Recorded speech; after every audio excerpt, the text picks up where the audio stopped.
Welcome to Per Her Perspective, a podcast of raw, relatable conversations on leadership, challenges, and solutions in running a business, often with the support of smart peers. The show inspires business owners to grow, make bold decisions, and go bigger with confidence. I'm your host, Marla Noel. Let's get started.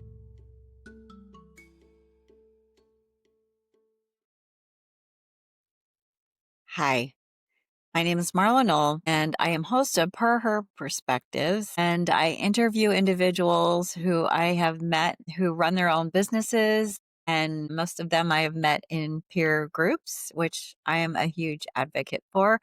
I'm going to talk to you today about personal financial planning. I run into so many people on a regular basis that are confused about what that should look like for them. And I want you to know that there are many good resources to help you plan how your finances should be structured. I am a CPA and I have taught a personal financial planning class at Chapman University. In addition to having run a business and sold it, I am just a geek about personal financial planning. I think a majority of the people out there do not know enough about money and should educate themselves and do so as soon as possible. Because if you are trying to do this when you're 70, it may be a bit late. I say it's never too late to start putting money aside.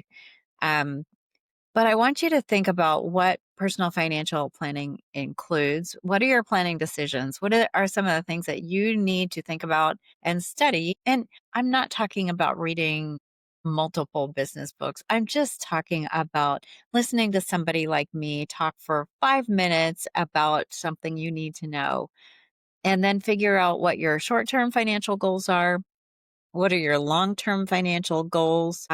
Select a financial advisor. That's not me. That is not what I do. I work with businesses to help them grow their profitability, and, whether that's growing their revenue and bottom line or just growing their bottom line, that's what I work with businesses on. But again, I am just a geek about personal financial planning. So I want you to have a better understanding, if you have not learned what you need to know about numbers and your future money. There's a financial literacy quiz. It is in HTTPS semicolon or colon / knowledge quiz dot / quiz / So take that quiz and see how you come out. How many questions did you get right? So if you've got 1 to 3 wrong, great job. You're in the minority. If you got 4 to 6 wrong, you probably have some work to do. Then if you have 6 to 11 wrong, then you need a class, and there will be a class on my website very soon. Just the basics about financial planning. But again, you can go online and look for some training, and, the more you learn, the more you can make an educated guess about some of the things that you should be doing for your financial future. What are some of those things? We're going to talk about budgeting, saving, spending, taxes, insurance, investments, and then how much is enough. Like, we really don't know, and we never really will know until we're like on our deathbed, right?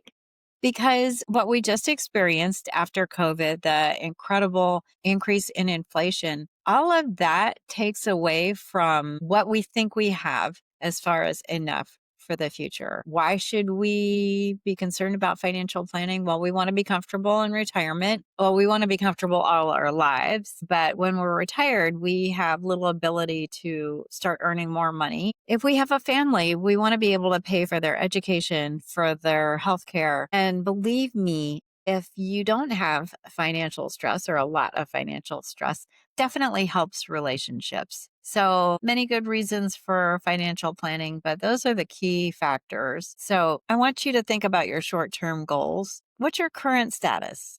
Are you earning a lot of money? Are you earning a little amount of money? And what are your alternatives? What are the various options for you to achieve your goals? And how can we put a plan in place. Just start now. If you start now, I've talked to many of you that are in your 20s or 30s and even in your 40s. And if you start planning now, you would not believe how fast you can eventually have something that when you think about retirement, you may be in much better shape than if you did nothing right now. So start now. So what can you do right now? How much money are you making and what are your sources of cash flow? It's usually a paycheck. Maybe you have money coming in from two jobs. I know when I was in my 20s and even in my 30s, I worked two jobs. And one of those jobs I used to save money so that I would be able to travel and do some of the things that I want to do. So we're working on our 1 year goal.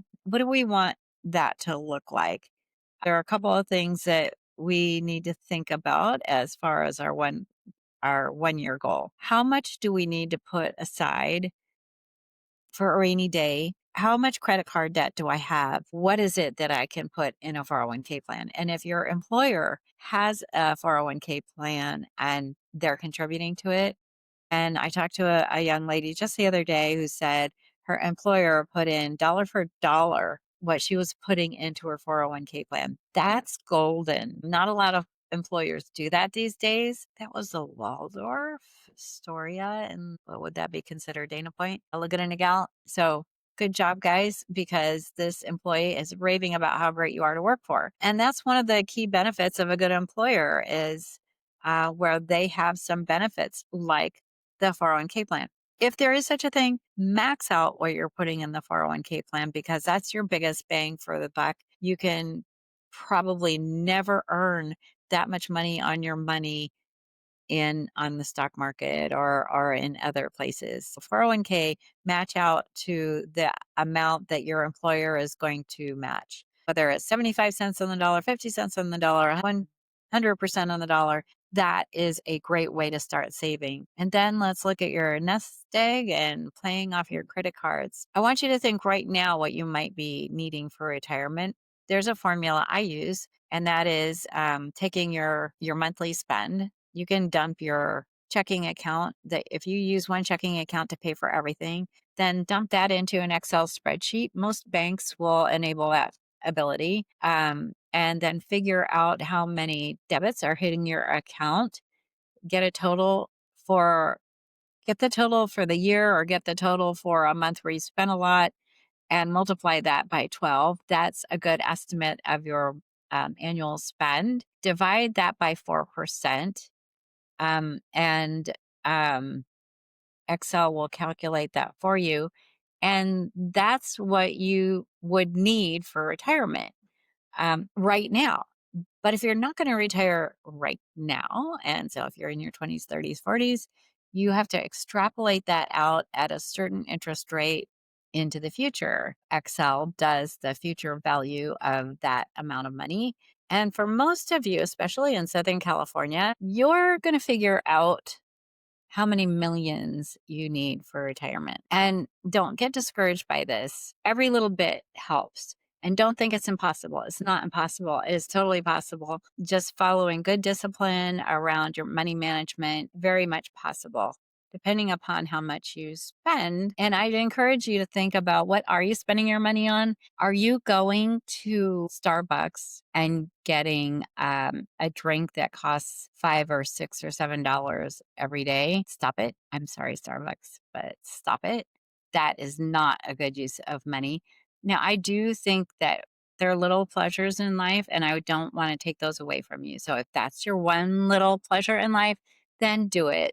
But most of us can get a cup of coffee at home or at work and not spend a very large amount of money for a cup of coffee at a coffee shop. I do have an example. I'll have an example in the class that I will put online in calculating what you might need for retirement. So one of the things that I encourage you to do is to create a personal financial statement. How much money is coming in?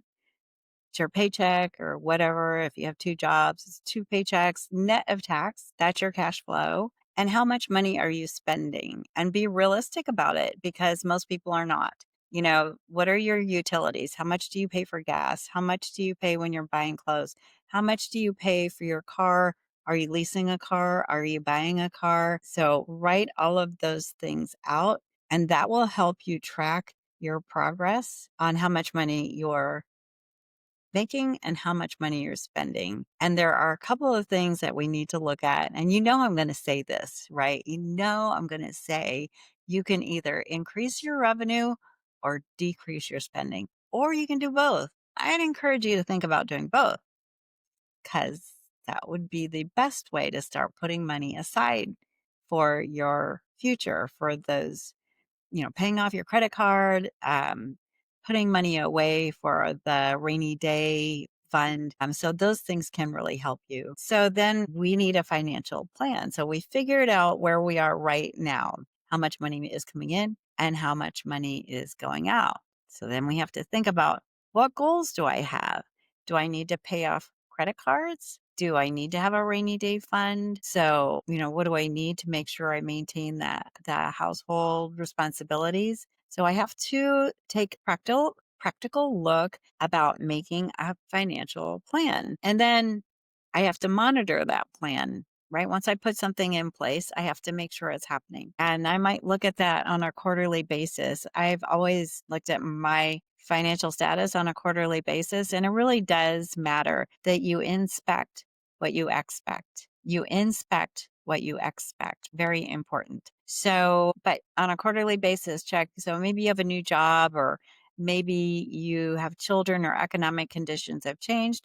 But let's look at this on a quarterly basis. How is my financial plan going? So, what does that financial plan consist of? I'm glad you asked. What we should be aiming for are some goals. So, I need to have some goals that are realistic, SMART goals. You know about those, right? They're specific, they're measurable, attainable, realistic, and timely. Those are SMART goals. So I'm going to put together SMART goals. So what does that look like for you? Well, I'm going to throw out an example. Specific. I'm going to pay off one of my credit cards that maybe has a $3,000 balance on it. I'm going to pay off that $3,000 balance on my credit card. I'm going to do it in 5 months, and I'm going to keep that card at a zero balance going forward. So, and that doesn't mean you're going to put credit on other credit cards. So that's specific. That's paying off a $3,000 balance on a credit card. It's measurable because I'm putting out a specific number. I don't know if that's attainable. So you have to give yourself a number that is attainable. If you have the ability to pay $500 um, every paycheck, maybe that's a lot to ask, but what can you do?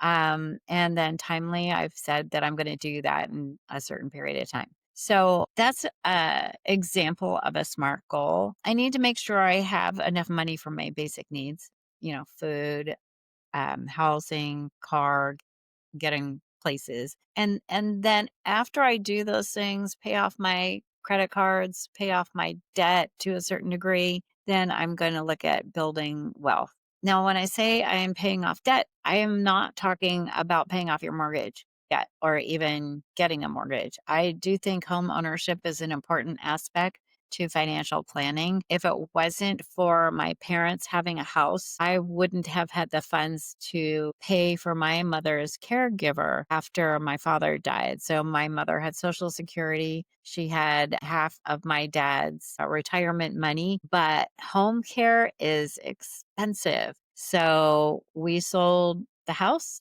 And with the funds from selling the house, I was able to pay the caregivers on a monthly basis that were coming in and helping take care of mom while I was at work. So it's important to have something like that to bank on in case you haven't actually saved enough for needs like that. So I'm going to set some goals. What am I going to expect to have at the end of 1 year, 2 years, 5 years? And that's going to help me make some decisions around either making more money or spending less money. So those two things will help. And then I have to understand some of the things that I can put money into. So that's a little bit of an additional education. You want to learn a little bit about what there is to invest in. There's the stock market, CDs, bonds, real estate. There are a lot of different investment opportunities. And that's a whole nother class that we can talk about. But for this, making sure I have enough money for um, my regular needs, meal, car, transportation, a roof over my head. And then I have enough cash reserves for emergencies. And then I can start putting money away into that savings plan that I talked to you about. And again, we're going to talk about in a different session, what are some of the things that you can invest in? I want you to learn about some of these things, but it takes time. And I think we start small, right? Where do you begin? How do you eat an elephant? A bite at a time. Don't know how elephants taste. And I've heard that saying way too many times. So somebody must know. So we are focused on developing a savings and preserving the savings. And then around financial planning, what we want is some long term plans. And that's things like building and protecting my wealth, which wealth is a relative thing. So it may be $100,000 for somebody, it may be $1 billion for somebody else, but it's, a matter of I want to make sure if I've earned it and I put that money away that I protect it. So I need to have a will in California. I will need to have a trust. Um, I will need long-term goals to make sure that I don't start spending over my means and then start spending down my retirement. I don't want to do that. And I want to protect my income from losses like lawsuits in California. That sort of is a fun thing for some people to do. Um, hate lawsuits, but they're out there. They're a reality. If you're a business owner, you're going to be running into that at some point in time or another. And we want to make sure that we have property and liability insurance. We need to have insurance to protect the money and the properties that we have. So those are different kinds of insurance. That's something else in another class that you're going to learn about. There's so much for you to know, and just start with a little bit at a time. And I hope that you can put up with hearing my voice to understand these few things. But what are some of the things that affect your financial planning? It's life cycle changes. I can put away so much more money as I make more money. But if I start saving money at 20 years old and start putting money away, the idea of compounding interest or compounding earnings is such a great thing. So you'll be able to eventually see how incredible that is when you start early. So start when you're 20, or younger, and get a Schwab account or, some other investment account, Vanguard. There's some really good financial planning tools out there. And those investment houses usually have some good education around what you should or could be doing with money. What are your demographics? What's your age? How big is your family? What's your income? All of those things affect how much you can put away. And then what are your values? Maybe the most important thing to you is to have experiences and an amazing vacation. I know somebody that they have no money for retirement, but those people had some incredible vacations with each other, with their son, great memories, and that was important to them. So what are your values and attitude around spending? Because that'll impact how you live your life and how you save. So I think that we need to be focused at whatever age. So if you're 20 or you're 30, I want you to think about this. If you're 60, sorry that you didn't listen to me sooner. But people, and this is according to a compensation research firm, PayScale, full-time workers with a bachelor's degree tend to make the most amount of money in their 40s and 50s. In their 40s and 50s, that's when you make the most amount of money. And I want you to focus on that because that's incredibly important. That's when you can save and put away the most amount of money, believe it or not. Now, if you started earning, putting money away when you're in your 20s, that's incredible. But you can put more money away when you're making more money. I know that's kind of common sense. And then if you're still making a good amount of money in your 60s and 70s, that's golden. That is golden. So you can't always count on being able to continue earning money. There are a lot of factors that we have no control over. And we might have a health issue. We may have a family issue. So we may have a geographic issue, like the economy goes south in the area that we live in. So there are a lot of things that we don't have control over. I know that I am a big control freak, but I've learned my lesson, man. I thought, I'm going to control my life completely. And God has other plans. I think, what is it? When you think you have control, God's laughing. So it's true. Um, so economic factors affect us. Inflation, like we have no control over inflation unless you're a politician. Still, that don't still have control over inflation, interest rates, the job market, political unrest, global issues. What's the price of gas because we can't get fuel from a certain country. So all those things affect us and we need to be prepared for that.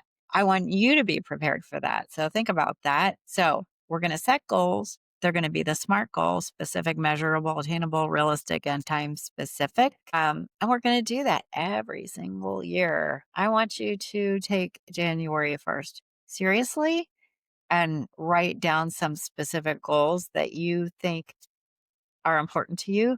When I develop my goals, I have financial goals, I have relationship goals, I have spiritual goals, I have health goals, I have weight goals, I have all kinds of different kinds of goals. You can do the same thing. And then I put on your calendar when you're going to double check how you're doing on those goals. And I have so many goals that I am not achieving all of them, but I am achieving probably a lot more than the average individual. Writing down your goals is the first step in achieving your goals. And the facts are, if you don't have any goals, you'll always accomplish that, which is nothing. So write down your goals and then inspect what you expect. I have all of my investments on a spreadsheet, on an Excel spreadsheet. Now, maybe that's a little over the top for you, but that helps me look at everything that I have put away on a quarterly basis, and I can review that and see if it's enough. And of course, who knows? It probably isn't,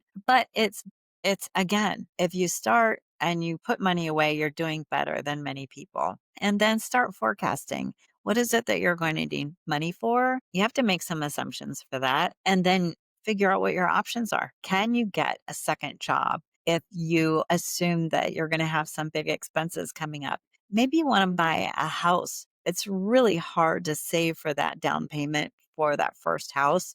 Once you get the first house purchased, it's not nearly as hard, but you do have to get that first house. So a second job is possibly the only way to save enough money for that first house. And then when you figure out what the house is that you're going to want, you can figure out what your loan payment would be. Same with buying a car. Excel does that for you. It has a payment calculation. If you know what the interest rate is and the amount of money that you're going to need and the number of months to pay it back, and Excel will do the calculation for you. And maybe by the time you listen to this, Excel isn't around anymore. Sorry, Microsoft, but what are you doing? But there's always some sort of spreadsheet you can use to calculate this information. We want to get our credit card debt to nothing. You want to get your credit card debt, unless you have really good terms on your credit card, like it's 2% or 3%. uh, you need to get it paid off. Most credit card interest is, 20%, 22%. Such a waste of money. So pay your credit card debt off if you can and do not put it back on. So I have a rule. I pay my credit card debt off every single month. I use my credit cards because I want the points for travel, but I want to pay off my credit cards as soon as every single month. So do that. So we want to set goals. We want to create a plan, put the plan in place, do some of the things that I talked about, and then monitor it for making sure you accomplish your goals. So this is Marla Noel, per her perspective, and I am coming to you from Orange County, California. I want you to accomplish your financial goals. I know it's hard, but you can get there. Start now because it's never too late.